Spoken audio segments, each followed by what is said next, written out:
Gotowe 8 jest. Otwórz się, lecimy dalej.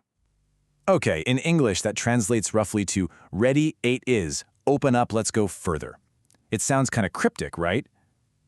Well, that frenetic, almost scrambled string of words is actually a snippet from a recent YouTube video. It's the sound of Speedcuber Tymon Kolasinski absolutely destroying the 5x5 Rubik's Cube world record over the weekend. It perfectly captures this high-octane, rapid-fire internal monologue of a human mind operating at the absolute limits of processing power. Welcome to This Explainer, everyone. Today, we're not just looking at people solving puzzles quickly.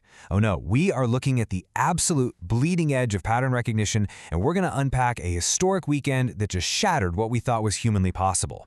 We're breaking down the official World Cube Association records to see just how incredibly fast the human brain can perceive a chaotic system, calculate a solution, and then execute it with blistering physical precision.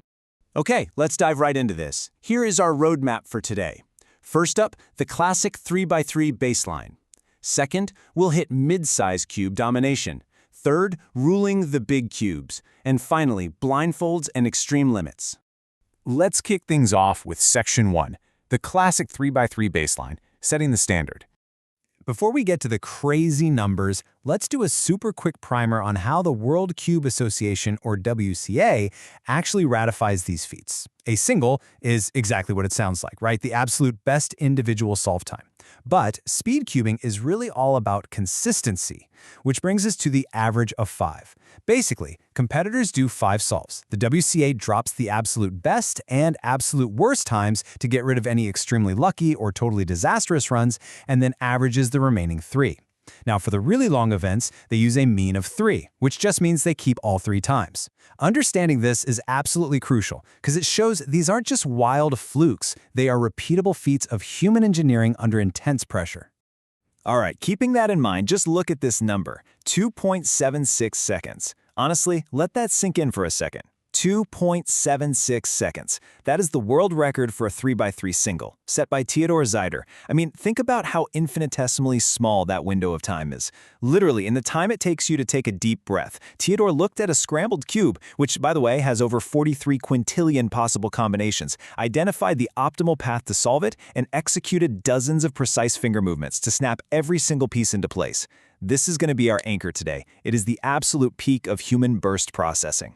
Now, what's really interesting about this slide is that burst speed is pretty much nothing without consistency.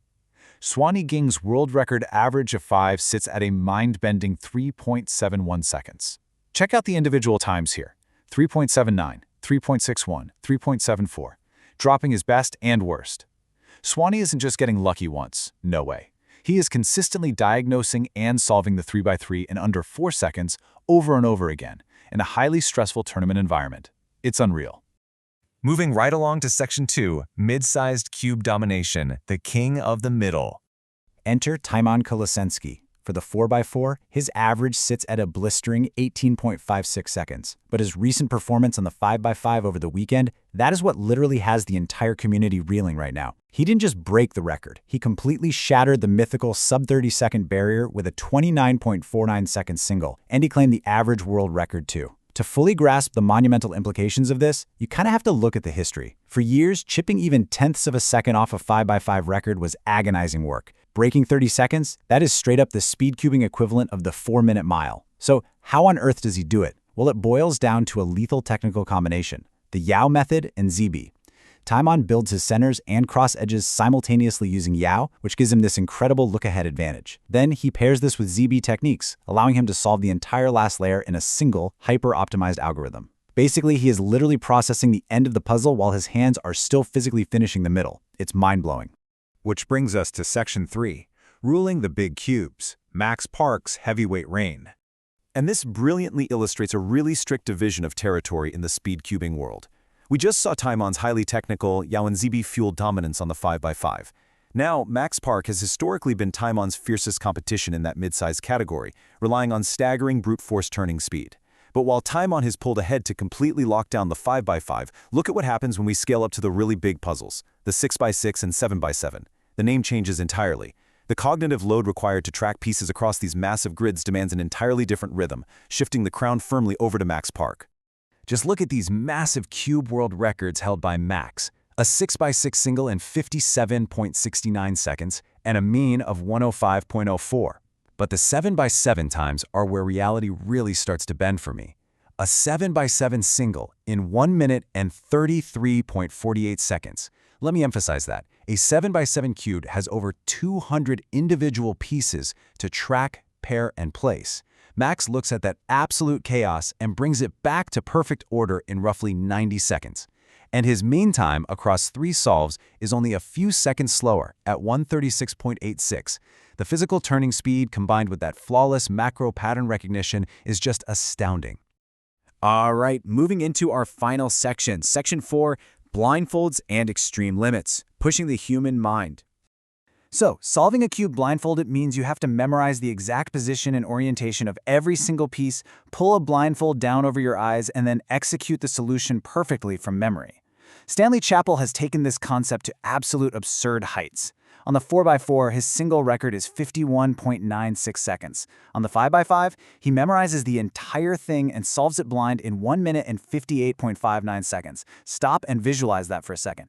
He maps out the chaotic state of a 5x5 cube entirely in his head, translates it into a sequence of hundreds of moves, and executes it without ever looking at the puzzle again. All in under 2 minutes. No way, right? But believe it or not, there is one event that stands above the rest as the ultimate marathon of human memory. The 3x3 multi-blind. The rules here are simple but incredibly punishing. You have a maximum of 1 hour.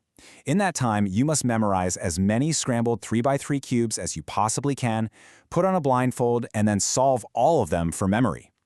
Oh, and if you forget a single move on a single cube, yep, it's marked unsolved. Which brings us to Graham Siggins. In just 58 minutes and 23 seconds, Graham examined, memorized, and then successfully solved 63 out of 65 cubes entirely blindfolded.